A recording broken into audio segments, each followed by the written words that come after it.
So my name's Gareth Taylor. I am an actor and a movement director and a teacher.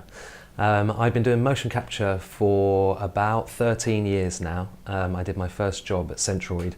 It was a very, very basic motion capture job. I trained as an actor at drama school.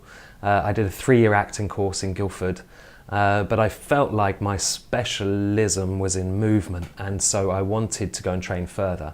So I followed my dream. I went to a school called Jacques Lecoq in Paris, where they specialise in actors' movement and the approach to character. There I learnt new skills, I improved my acrobatics. So when I came back, suddenly every motion capture job spurned more motion capture jobs. Some of the bigger projects that you will have heard of, things like Harry Potter with the Deathly Hallows 1 and 2. I mean, top of that list has to be Voldemort. That's definitely a highlight for me.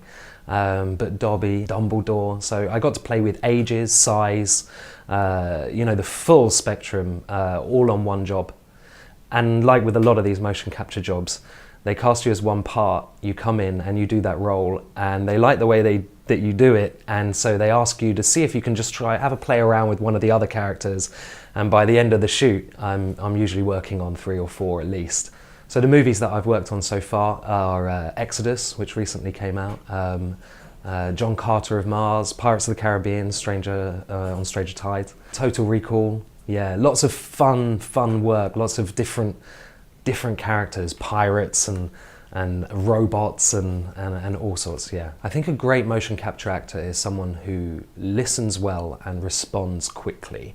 So you're thinking on your feet very, very fast, and trying to make the cleanest, most truthful observation that you can make. You're looking at the character, the shape of the character, and understanding in an instant what the best way to show that character in motion is.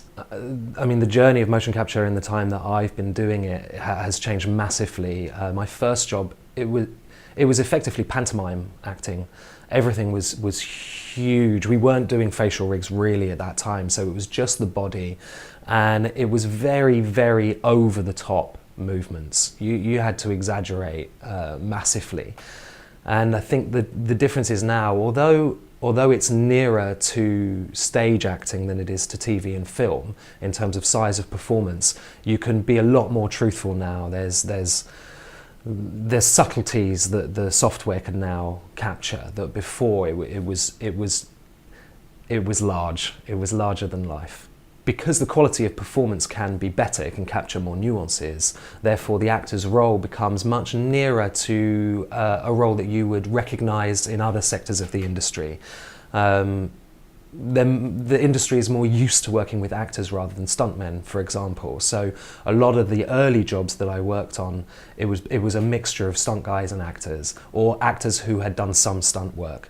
Whereas now you're working with people who you've worked on stage with or during a TV project with.